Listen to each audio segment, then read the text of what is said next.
कौन सा एग्जाम्पल देखा था? ट्रायंगल। आज कौन सा देखेंगे हम? और चैप्टर का नाम क्या है हमारे? ग्रेविटेशन। सो लेट्स स्टार्ट कि हमारे पास एक स्क्वायर दिया हुआ है, इसके कॉर्नर्स में 4 हमारे पास पार्टिकल्स रखे हैं। पहला पार्टिकल बोलो m1, और इसका मास भी है कितना? m। दूसरा पार्टिकल हमारे पास यहां रखा है, नाम है m, सेम नाम सारे के सारे। यहां पर भी कितना है?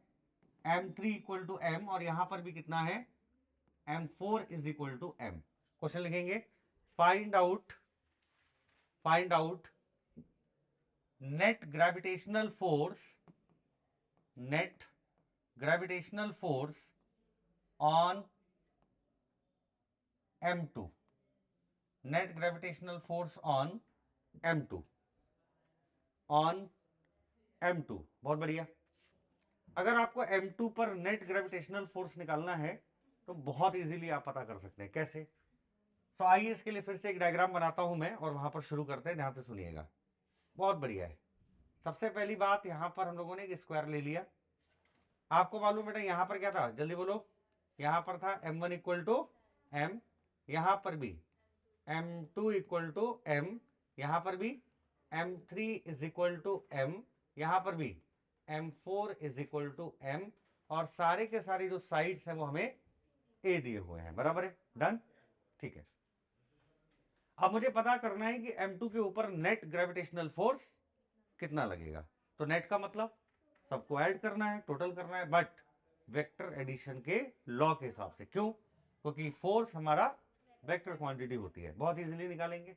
सबसे पहला मुद्दा आता है कि मैं ये दोनों के बीच में अट्रैक्शन होगा, हाँ या ना? तो इन दोनों के बीच में अगर अट्रैक्शन होगा तो मैं क्या यहां पर लाइन ऑफ एक्शन के साथ बना सकता हूं? नाम क्या बेटा इसका? m3, तो इसका नाम दे दिया मैंने f3। बोलो ठीक है। हमारे पास ये वाला भी अट्रैक्शन करेगा, तो हम लोग इसको अंदर भी बना सकते थे, याद है ना आपको? तो हमारे पास ये हो जाएगा कितना? नाम m1 है तो f1। डन। क्या इन दोनों का रिजल्टेंट डायगोनली यहां पर काम करेगा? यस और नो? बहुत बढ़िया। तो ये आ गया f net due to what? f1 and f3। बहुत बढ़िया। क्या यहां पर एक और पार्टिकल बचा, वो भी अट्रैक्शन शो करेगा? तो हमारे पास कितना हो गया? ये m4। तो ये सीधा लाइन ऑफ एक्शन पे काम करेगा, और इसका नाम क्या आएगा? f और व्हाट? 4। ठीक है। आप अगर अट्रैक्शन रिप्रेजेंट करना चाहते तो ऐसे भी बना सकते थे। इधर वाला बोलो f1, इधर वाला f3, और ये वाला f4। कोई प्रॉब्लम नहीं है। बराबर है? तो हमारे पास सबसे पहला टास्क क्या है? जल्दी बोलो। f1 और f3 का क्या निकालें? f नेट, और उसमें डायरेक्ट किसका ऐड कर दोगे? f4 का। बराबर है? तो बहुत सिंपल है, कैसे निकालें? पहले बताओ मुझे आंसर एक एक करके। पहले हम निकालेंगे बेटा f1, that should be what? g, दोनों का मास m यानी m स्क्वायर बाय साइड कितना है हमारे पास? a square. इसको अगर मैंने नाम दे दिया f, कोई प्रॉब्लम है? नहीं। अगर मैं f2 की बात करूंगा तो f2 कितना आएगा? f2 मेरे पास, चलो बाद में निकालेंगे। ये मेरा m3 है, पहले f3 निकाल लेते हैं। तो f3 इज कॉमन, तो हमारे पास होगा g टाइम्स, दोनों का मास सेम है तो m इंटू एम यानी m स्क्वायर। दोनों का साइड कितना हुआ? a square. क्या ये दोनों वैल्यू सेम है? अगर दोनों वैल्यू सेम है तो क्या मैं इसको भी f लिखूंगा? क्या मेरे पास में एक और बचा जिसका नाम क्या है? f4। तो f4 अगर मैं लिखूंगा तो g टाइम्स दोनों का mass m into M, m square divided by दोनों के बीच का डिस्टेंस। बट नहीं, a नहीं आएगा। अगर ये a है और ये a है तो ये अंडर रूट ऑफ 2a आएगा। कैसे आया? Pythagoras theorem. अंडर रूट के अंदर a square plus a square यानी अंडर रूट 2a। तो अगर मैं यहां पर अंडर रूट 2a का होल स्क्वायर करूंगा, so what should be I getting? That should be g times of m square upon 2a square. क्या इतना फैक्टर मेरे पास में f था?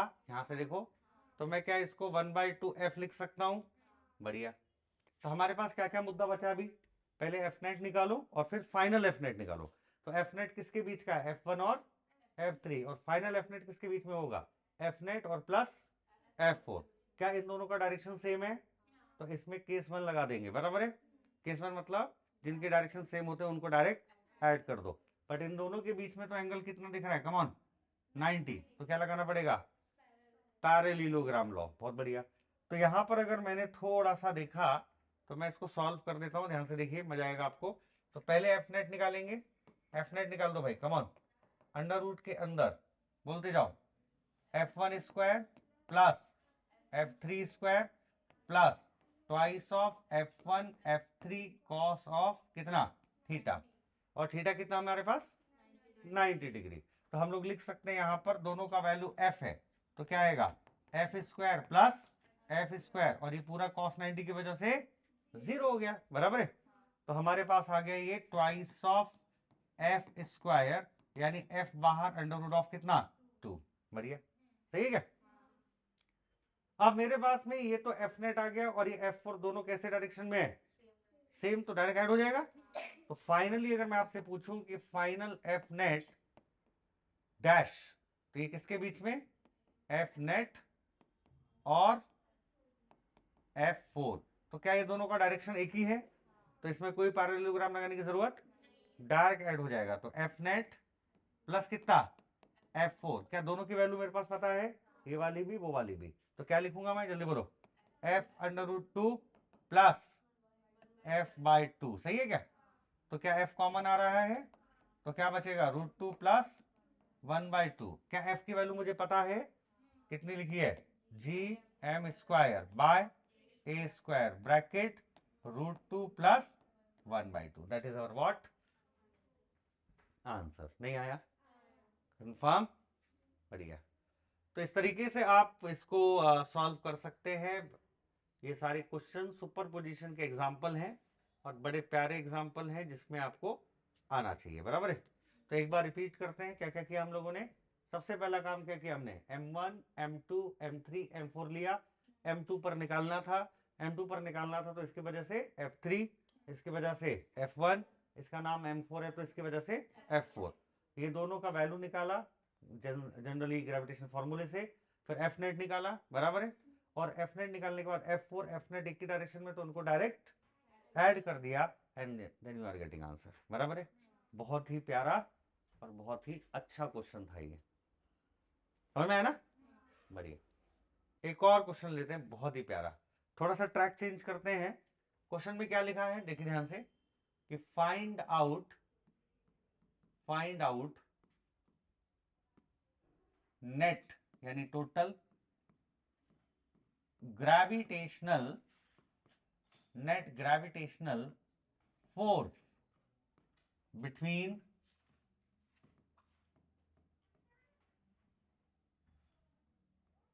Sphere of mass m1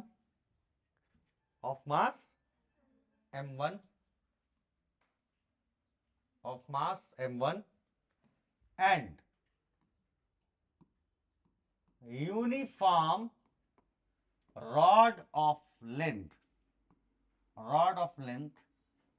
capital L and mass m2। तो हमारे पास एक सॉलिड स्फीयर है और हमारे पास एक यूनिफॉर्म रॉड है, दोनों के बीच में मुझे क्या चाहिए, नेट ग्रेविटेशनल फोर्स चाहिए। इस बार पार्टिकल्स नहीं है, बराबर है, इस बार यूनिफॉर्म रॉड है। बड़ा मामला गंभीर हो गया। तो कैसे करेंगे इसको, आ जाओ देखते हैं। सबसे पहले मैं डायग्राम बनाता हूं। डायग्राम में आप देखोगे कि मेरे पास में क्या है, एक स्फीयर है। तो पहले हम लोग एक स्फीयर बना लेते हैं। अगर आपने स्फीयर बनाया तो क्या कुछ इस तरीके से दिखेगा, यस और नो। फिर हम लोग एक रॉड बना लेते हैं। रॉड में अगर आप देखेंगे तो क्या मिलेगा हमें,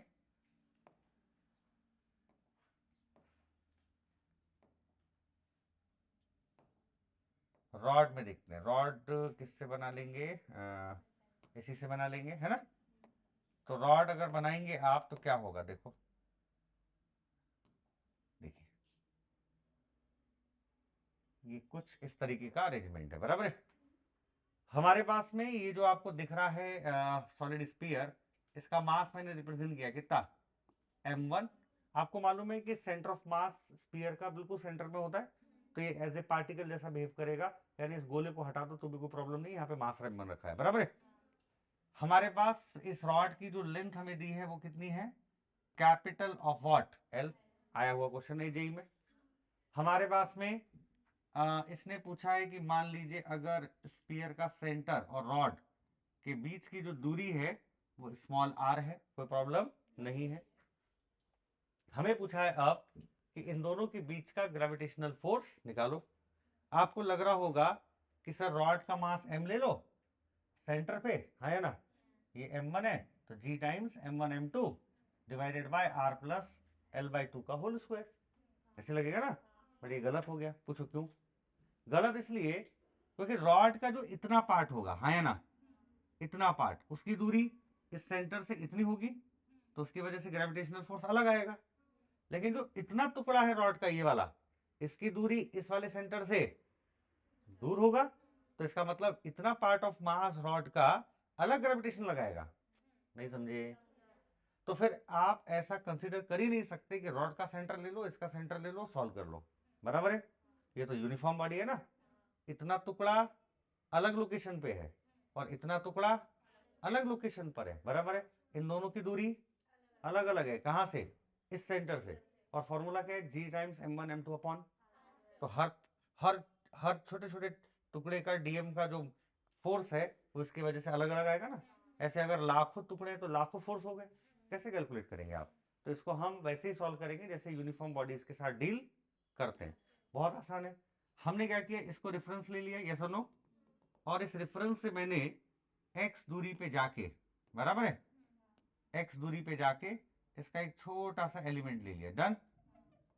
ये जो छोटा सा एलिमेंट आपने लिया है,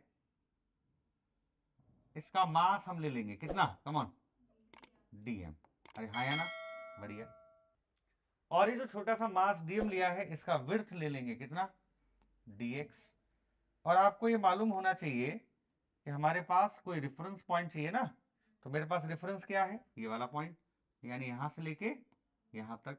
और ये दूरी मैंने यहां से कितनी ली है, x पे जाके कितना एलिमेंट लिया है, dx, जिसका मास कितना है, dm। रॉड का मास कितना है, कैपिटल M। रॉड का लेंथ कितना है, कैपिटल L।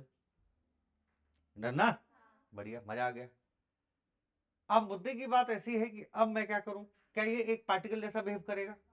क्या इसकी वजह से और इसकी वजह से दोनों के बीच में ग्रेविटेशनल फोर्स निकाल लेंगे, और दोनों के बीच से निकालने के बाद में इसको इंटीग्रेट कर देंगे। जब एक टुकड़े का आ गया तो सारे टुकड़े का आ जाएगा, आप लिमिट लगा तो विषय खत्म। तो बहुत अच्छा क्वेश्चन है ये जेई का। तो कैसे हम लोग इसको डील करें, आइए देखते हैं। सबसे पहला मुद्दा आता है हमारे पास कि अगर इसको सॉल्व करना है तो एक छोटे वाले टुकड़े की वजह से और स्फीयर की वजह से पहले ग्रेविटेशनल फोर्स कितना होगा बताओ। क्या ये फोर्स छोटा होगा? क्यों छोटा होगा बेटा? इसलिए छोटा होगा क्योंकि ये पार्टिकल बहुत छोटा है, बराबर है। तो फॉर्मूला बताएंगे, जी, यस और नो, उसका मास m1, इसका मास dm डिवाइडेड बाई दोनों के बीच का डिस्टेंस x स्क्वायर। सही है, मजा आ गया, बराबर है। हमें तो पूरी रॉड की वजह से निकालना है, इसका तो कोई प्रॉब्लम नहीं, इसका तो मास सेंट्रल्ड है ना, तो ये तो डिस्टेंस, ये पॉइंट तो कांस्टेंट है। बट ये जो दूरी है कांस्टेंट नहीं है, ये जो टुकड़ा होगा इसका दूरी x अलग होगा। तो मैं क्या करूंगा, बोथ साइड इंटीग्रेट, है ना, तो दोनों साइड हम इंटीग्रेट करेंगे, बढ़िया। जब दोनों साइड हम इंटीग्रेट करेंगे तो क्या होगा, तो इंटीग्रेशन 0 से लेके टोटल फोर्स F और व्हाट, dF। हमारे पास कितना आ जाएगा, बोलते जाओ, रख देंगे इसमें। हमारे पास dF हो गया, ये इक्वल टू क्या है बेटा, ये integration g m1 into what, rod का dm अपॉन x स्क्वायर। सही है, बढ़िया। अगर ऐसा है तो अब लिमिट रखना बाकी है बस। अब लिमिट कहां से कहां तक, ये रॉड की शुरुआत और ये रॉड का एंडिंग। तो रॉड की शुरुआत मतलब कितना, ये, तो इसका लिमिट बताओ, और यहां से लिमिट बताओ, यहां से लिमिट लिखना है, और यहां तक ही, मतलब ये पूरी रॉड कवर होना चाहिए, बराबर है। क्या लिमिट लगाए सोचो, पूरी रॉड कवर होना चाहिए, एल नहीं, क्योंकि हमें डिस्टेंस लेना है यहां से, बराबर है, -l/, तो ये मेरा रेफरेंस नहीं है ना, ये वाला यहां से रेफरेंस है, यानी you have to be first limit यहां तक चाहिए ना। तो ये दूरी कितनी है, r, तो मेरा r से शुरुआत करेंगे, हाँ या ना, और एंडिंग कहां पर करेंगे, यहां पर, तो यहां पर एंडिंग करेंगे तो r और प्लस l। अरे यस और नो, तो r प्लस l यहां पर लिमिट ले लो। नहीं समझा? कितने लोगों को आया? सही है, रॉड यहां से शुरू हुई तो ये दूरी यहां से कितनी है, r, और ये रॉड यहाँ पे खत्म हुई, तो ये दूरी यहाँ से कितनी है, r प्लस एल। यानी you have to be take distance from this point ना, क्योंकि आपने x का रेफरेंस इस पॉइंट से लिया है। अब यहीं से क्यों लिया, क्योंकि हमें सेंटर टू सेंटर डिस्टेंस चाहिए, तो इस पॉइंट का और इस सेंटर का ये डिस्टेंस, मान लीजिए अगर ये टुकड़ा होता तो यहाँ से यहाँ डिस्टेंस, तो इसलिए यहाँ से रॉड की जो विड्थ है, लंबाई है, उसका लिमिट यहीं से तो लेंगे। रॉड भले यहाँ से शुरू हो रही है, but you have to take from this point, बराबर है, क्योंकि आपने x भी यहीं से लिया है। नहीं जमा, तो हम लोग क्या करें, अभी सॉल्व तो हो गया है, बस इसको इंटीग्रेट करना है। लेकिन कब तक इंटीग्रेशन नहीं हो सकता, क्योंकि वेरिएबल फंक्शन क्या है, और हमारे पास फंक्शन किसके फॉर्म में है, dm, ये तो हो ही नहीं सकता। तो हम इसके लिए क्या करेंगे, रॉड हमारी यूनिफॉर्मली डिस्ट्रीब्यूटेड है मास में, तो मैं लिख सकता हूं कि लैम्डा लीनियर मास डेंसिटी कितना, total mass upon total length, unitary math है जिसको मैं बोल रहा था, याद है। तो यहां पर मेरा टोटल मास कितना आ जाएगा, लैम्डा इंटू व्हाट, एल, सही है। और लैम्डा इंटू एल के बाद छोटा मास यानी डीएम, लैम्डा तो कांस्टेंट है, डीएल यानी छोटा सा डीएक्स। अरे यस और नो, बढ़िया। क्या मुझे लैम्डा की वैल्यू पता है, यस, तो मैं लिख दूंगा dm is equal to m by l into what, dx। बहुत बढ़िया। क्या ये x का फंक्शन आ चुका है अभी, अब तो खाली हमें क्या करना है, put the value, integrate, put the limit, answer आ जाएगा। तो चलिए करते हैं। तो हमारे पास थोड़ा सा आगे बढ़ाना पड़ेगा मुझे, मूव कर दो इसको। अब इसको अगर मैं इंटीग्रेट करना चाहूंगा, तो इंटीग्रेट इसका टास्क है बढ़िया सा, देखो ध्यान से कैसे करेंगे। अब आपको मालूम है df का इंटीग्रेशन कितना आएगा बेटा, f ही आ जाएगा ना, टोटल फोर्स f, बढ़िया, जमा। ऐसा क्यों, क्योंकि dx का इंटीग्रेशन x होता है, dt का इंटीग्रेशन t होता है, तो df का इंटीग्रेशन कितना होगा, f होगा। बहुत बढ़िया। अब बाकी वैल्यू पुट करते हैं, क्या क्या बताते जाओ। लिमिट कहां से कहां तक है, r से r प्लस l, क्या g लिख दूं मैं, क्या स्पीयर का मास m1 था, dm की बात करें अगर हम, तो हमारे पास रॉड का मास है ये, तो रॉड के मास को हमने नाम, तो हमारे पास आ गया dm की जगह m2 by l into what, dx, और हमारा बाजू में लिखा हुआ था एक्स स्क्वायर। सब चीज देख लो, सही है, जबरदस्त, बहुत बढ़िया। अब मैं अगर इसको इंटीग्रेट करूंगा तो सारे कांस्टेंट बाहर आएंगे कि नहीं आएंगे, आएंगे। तो क्या कैपिटल जी कांस्टेंट है, क्या स्फीयर का मास कांस्टेंट है, क्या रॉड का मास कांस्टेंट है, क्या कैपिटल एल कांस्टेंट है, क्या बचेगा आर से लेकर के आर प्लस एल, क्या बचेगा 1/x square into what, dx। बहुत बढ़िया, सही है, मजा आया। अब 1/x स्क्वायर का इंटीग्रेशन क्या होगा, आपको मालूम है 1/x स्क्वायर को लिख सकता हूं x की पावर -2, तो मेरे पास आ गया g m1 m2 upon l integration r से लेके r प्लस एल x की पावर -2 इंटू वॉट, dx। क्या बात है, सही है। अब x की पावर n का इंटीग्रेशन, x की पावर n+1 अपॉन n+1, तो हमारे पास g m1 m2 by capital of l, integration का लगा देंगे हम लोग क्या, x की पावर -2 + 1 -1, और नीचे आएगा -1, सही है। लिमिट r से लेके r प्लस एल, r और l दोनों हमारा नोन है, उसी के टर्म में आंसर आएगा। अब क्या करें, माइनस बाहर, कैपिटल G बाहर, m1 बाहर, m2 बाहर, होल डिवाइडेड बाई कितना, l, लिमिट आ जाएगा 1/x भी तो है, अच्छा ये बाहर है सब, तो आ जाएगा यहां पर 1/x, सही है। लिमिट r से लेके r प्लस एल, देखिए अब क्या बचा, खाली अपर लिमिट माइनस, तो पहले अपर लिमिट लिखेंगे बाद में लोअर लिमिट। तो अगर आपने अपर लिमिट और लोअर लिमिट लिखा तो बड़ा प्यारा सा आंसर आ जाएगा, देखिए ध्यान से। तो हमारे पास आया, तो टोटल F इक्वल टू बोलो minus G M1 M2 by capital of L, और upper limit minus lower limit, तो 1 divided by R plus L, lower limit 1 upon R, सही है। माइनस को अंदर भेज दो, तो G M1 M2 by L, ये अपोजिट हो जाएगा, तो 1 upon R minus 1 upon R plus L। वैसा तो यही आंसर है, आप चाहो तो उसको और सिंप्लीफाई कर सकते हैं एलसीएम लेके। तो हमारे पास जी M1 M2 अपॉन L बराबर है, ब्रैकेट के अंदर LCM R into R plus L, इसको थोड़ा मिटा देते हैं, तो कितना आएगा बोलो, R प्लस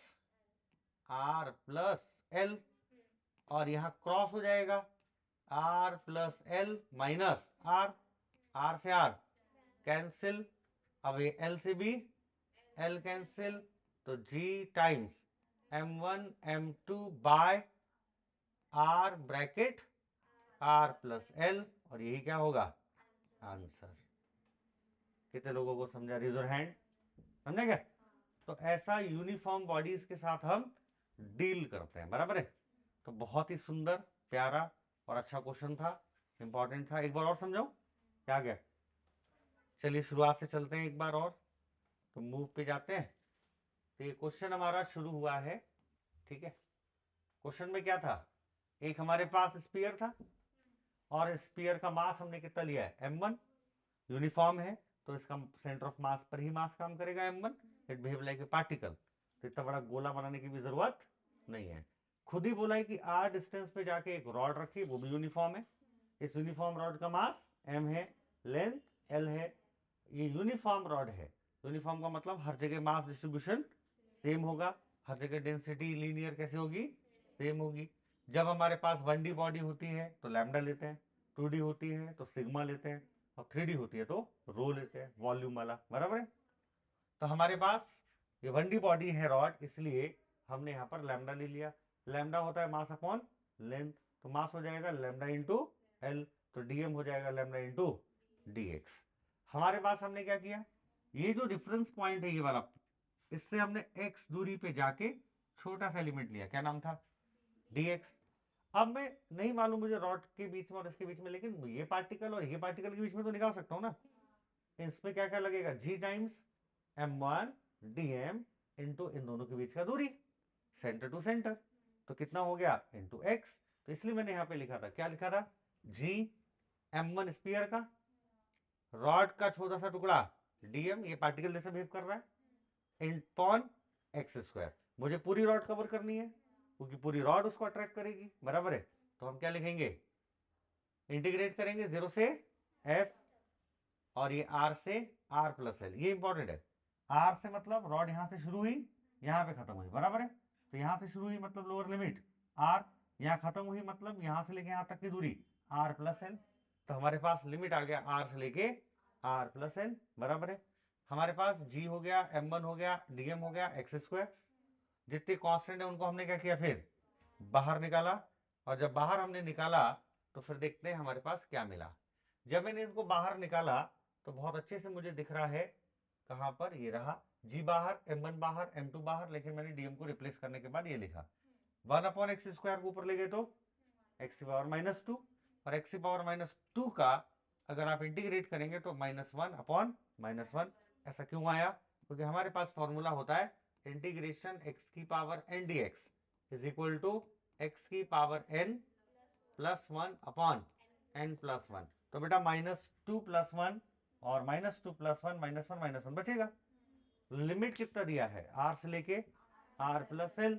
तो हम लिख सकते हैं यहां पर बहुत ही बढ़िया तरीके से, अगर आप देखेंगे तो कितना आ गया हमारे पास, सब कुछ तो आंसर आ चुका है। तो हम इसको थोड़ा और आगे बढ़ा देते हैं। तो हमारे पास क्या क्या हो गया अभी, अपर लिमिट माइनस, तो x की जगह पर r plus L minus r, तो हमने वैल्यू पुट की, एलसीएम लिया, काटापीटी की, और वी आर गेटिंग आंसर। ठीक है, समझ में आया कि नहीं आया? तो ऐसी यूनिफॉर्म बॉडीज के लिए हम डील कर सकते हैं। आप देखो इसका आंसर वो नहीं आया जैसा आप समझ रहे थे, Gm1 m2 अपॉन और दोनों के बीच का दूरी, तो r प्लस L/2 का होल स्क्वायर ना, वैसा कहाँ आंसर है ये। वो यूनिफॉर्म बॉडी में वो जैसे जैसे dm आगे बढ़ेगा दूरी बढ़ेगी, dm पास आएगा दूरी घटेगी, तो सबके लिए तो अलग अलग ग्रेविटेशनल फोर्स होगा, उनका हमें नेट फोर्स निकालना होता है। नेट फोर्स हम निकालते हैं यूजिंग सुपरपोजिशन मेथड बोलो, इंटीग्रेशन मेथड बोलो, सब चलेगा। यानी ये जो आंसर है ये रॉड के सारे डीएम का वजह से फोर्स का एडिशन है, बराबर है? नहीं समझे? अगर 1,00,000 डीएम होंगे तो 1,00,000 डीएम जो फोर्स लगा रहा होगा उसका ये एडिशन है, समझा? तो ऐसे हम यूनिफॉर्म बॉडी के साथ डील करते हैं, बराबर है? अगला हेडिंग डालेंगे एक्सेलरेशन ड्यू टू ग्रेविटी। और तो नहीं करना है प्रॉब्लम सुपरपोजिशन के, बोलो नया टॉपिक कल भी शुरू कर सकते हैं, और करेंगे एक और ले लो, चलो वैल्यू के फॉर्म में ले लेते हैं, आ जाओ आज इसी को करते हैं, इसमें प्रैक्टिस कर लो अच्छी। हमारे पास क्या है इस बार, रेक्टेंगल है, ठीक है, और ये जो रेक्टेंगल हमें दिया है, ये जो हमें रेक्टेंगल दिया है, हमें जो रेक्टेंगल दिया हुआ है ये, ठीक है, ये वाला, बढ़िया। इस रेक्टेंगल में फिर से हमारी कहानी क्या बन गई, फिर से हम एक प्रॉब्लम ले रहे हैं, जस्ट इस बार वैल्यू वाला ले रहे हैं ताकि आपको थोड़ी कैलकुलेशन करना पड़े। 4 पार्टिकल्स हैं, बराबर है, जबरदस्त, यूनिफॉर्म बॉडी वाला समझ में आया ना? हमारे पास यहां पर क्या होगा, m1 इज इक्वल टू, इस बार वैल्यूज है, जैसे यहां क्या लिखा मैंने 1 किलोग्राम, यहां पर m2 है, वैल्यू है 1 किलोग्राम, यहां पर m3 है, इसकी वैल्यू है 2 किलोग्राम, और इसकी जो वैल्यू है यहां पर m4 is equal to 4 kilogram. इसके बाद इसकी जो दूरी दी है हमें वो 4 है, और ये जो हमें साइड दिया हुआ है विड्थ वो 2 मीटर है, ठीक है। हमें क्या पूछा है, हमें पूछा है कि find out net gravitational force, net gravitational force on m2 के ऊपर निकालो, ठीक है। तो पिछली बार हमने कौन सा देखा, यूनिफॉर्म बॉडीज का, यूनिफॉर्म बॉडी का जब देखते हैं तो हमें कोई दिक्कत नहीं है, हम लोगों ने इंटीग्रेशन मेथड से इसको कर लिया। लेकिन अगर पार्टिकल सिस्टम है तो यहां पर भी पार्टिकल यूज किया, देखो ये वाला पार्टिकल का मास m1 और इस छोटे वाले पार्टिकल का मास dm, तो इन दोनों के बीच में हमें निकालने में दिक्कत था ही नहीं, हमें तो सिंपल फॉर्मूला लगता है g times m1 m2 upon r square. लेकिन अगर पार्टिकल सिस्टम है तो हमको डायरेक्ट निकालना है, कोई इंटीग्रेशन की जरूरत नहीं पड़ती। अब ये चारों पार्टिकल के बीच में क्या है, दूरी भी पता है, बराबर है, सब कुछ डेटा पता है, लेकिन आपको मालूम है कि जब ऐसा वैल्यूज होगा तो कैलकुलेशन में दिक्कत होगी, बराबर है, लंबी लंबी कैलकुलेशंस होती हैं। इसके लिए सारा डेटा मैं लिख देता हूं, क्या क्या हमारे पास g की वैल्यू पता होना चाहिए 6.67 10 की power minus 11 newton metre square by kg square, याद आया? Similarly mass of the earth पता होना चाहिए 6 इंटू 10 की power 24 kg, radius of earth पता होना चाहिए 6400 किलोमीटर, आप चाहो तो इसको मीटर में भी ला सकते हो, 6400 इंटू 10 की पावर 3 मीटर, सही है, तो 6.4 10 की पावर कितना 6 मीटर हो जाएगा। अब मीटर में क्यों लाए, क्योंकि metre is a SI unit, अच्छा लगता है, बराबर है। So right now we are going to start, और किसी की जरूरत तो फिलहाल अभी नहीं है। इसके अलावा हम लोग आगे बढ़ते हैं, हमें किसके ऊपर कॉन्सेंट्रेट करना है, m2, नाम इसका क्या है बोलो, तो इसकी वजह से अट्रैक्टिव फोर्स इस बार ऊपर ले लेते हैं, अट्रैक्टिव फोर्स कितना होगा, कमॉन एफ, अरे m3 की वजह से f3 ले लेंगे, इसकी वजह से देख रहे m1, कमॉन, तो नाम f1 ले लेंगे, अट्रैक्टिव फोर्स है, बराबर है। इसके बाद में हमारे पास ये भाई साहब कौन है, m4, तो इधर कितना काम करेगा, ये वाले कितना f4 काम करेगा, सही है। तो हमारे पास में बहुत सिंपल है, बताते जाओ, कमॉन, f1 निकालूंगा मैं, जल्दी बोलो कितना, g टाइम्स m1 m2, तो f1 का मतलब है 1 इंटू 1 यानी 1 ही आएगा, डिवाइडेड बाय डिस्टेंस कितना है 4, तो 4 का स्क्वायर यानी 16 हो जाएगा। पहला आंसर डन। F2 की बात करेंगे, नहीं F3 कितना है बेटा, कमॉन। F3 इज व्हाट, दोनों के बीच में निकालना है। तो G times M1 M2 upon, और दूरी 2 का स्क्वायर, तो कितना हो गया 2 टाइम्स G अपॉन 4। ये सेकेंड आंसर बराबर है। एक और की जरूरत पड़ेगी, क्या नाम है F4। तो हमारे पास आ गया F4 कितना G इंटू ये वाला मास कितना है 1 इंटू ये वाला मास देखेंगे कितना है 4, बढ़िया, अपॉन दोनों के बीच का डिस्टेंस। तो डिस्टेंस की बात करेंगे तो हम लगा सकते हैं पाइथागोरस। तो 4 का स्क्वायर और प्लस 2 का स्क्वायर, तो अंडर रूट के अंदर 4 का यानी कि क्या हो जाएगा, यहां पे लिख लेते हैं 16 और प्लस 16 प्लस 4 कितना, क्या ये 20 है, तो 20 का स्क्वायर रूट में तो सिर्फ 20 बचेगा। तो हमारे पास क्या लिखेंगे यहाँ पे सिर्फ 20। क्या हमारे पास सारे आंसर आ गए। थोड़ा सा शॉर्ट फॉर्म सॉल्व करने के लिए आप क्या कर सकते हैं, अगर इनके बीच में कंपेयर कर ले तो अच्छा हो जाएगा। जैसे ये हो जाएगा 4 1 जा 4 और ये 5, तो आंसर कितना है G/5। क्या ये भी कटेगा, तो 2 यानी फाइनली G/2। और यहाँ पे तो कुछ काटा पीटी नहीं है। अब इसके बाद सॉल्व कर सकते हैं ना, कैसे करेंगे बताओ। इन दोनों के बीच में क्या लगेगा एफ नेट लगेगा। एंगल कितना है दोनों के बीच में 90। तो पैरेललोग्राम लगाना पड़ेगा कि नहीं लगाना पड़ेगा, लगाना पड़ेगा। अब जब ये दोनों का एफ नेट आ जाएगा तो F4 के साथ लगाना पड़ेगा, नहीं, क्योंकि F4 और एफ नेट दोनों एक ही डायरेक्शन में होंगे, होंगे कि नहीं होंगे, कंफर्म है, ओके। तो हमारे पास, बट ये कंफर्म नहीं है ना कि ये डायगोनल होगा इसका, हाँ है ना, ठीक है, कोई प्रॉब्लम नहीं है। अगर होगा तो अच्छी बात है, नहीं होगा तो कोई प्रॉब्लम नहीं। तो इस तरीके से आप इसको निकाल सकते हैं। हम लोगों ने सारी जानकारी जुटा ली है, आप इसको सॉल्व कर सकते हैं इस तरीके से। इसके सारे टाइप के प्रॉब्लम मैंने अभी करा दिए, बराबर है। अब ट्राइंगल भी करा दिया, फिर शायद मैंने आपको ट्राइंगल के बाद में ट्राइंगल के अलग अलग लोकेशन पे भी निकाल दिया, फिर मैंने आपको यूनिफॉर्म बॉडी के साथ भी निकाल दिया, और एक आधी घर में कर लेना, बराबर है। तो घर में मैं देता हूँ होमवर्क, लिखो फटाक से। हमारे पास में होमवर्क लिख लेंगे। होमवर्क है पहला, आराम से लिखो। हमारे पास है ये ट्रायंगल, हमारे पास है बेटा ये ट्रायंगल है। बढ़िया बढ़िया क्वेश्चन देता हूं, ठीक है। पहला होमवर्क है ये। ट्रायंगल में यहां पर हमारे पास है मास लिखा हुआ, पहला m1 is equal to m, यहां पर m2 is equal to 2m, यहां पर m3 की वैल्यू 3m, ठीक है, डन। यहां पर भी एक और फोर्स लगा है बिल्कुल बीच में, अगर ये a है पूरा तो ये a/2 और ये दूरी भी a/2 और पूरा a, इक्विलेटरल ट्रायंगल है, ठीक है। तो मैंने क्या बोला कि मेरे पास में यहां पर भी एक मास रखा है, नाम है m4 इज इक्वल टू कितना m, ठीक है।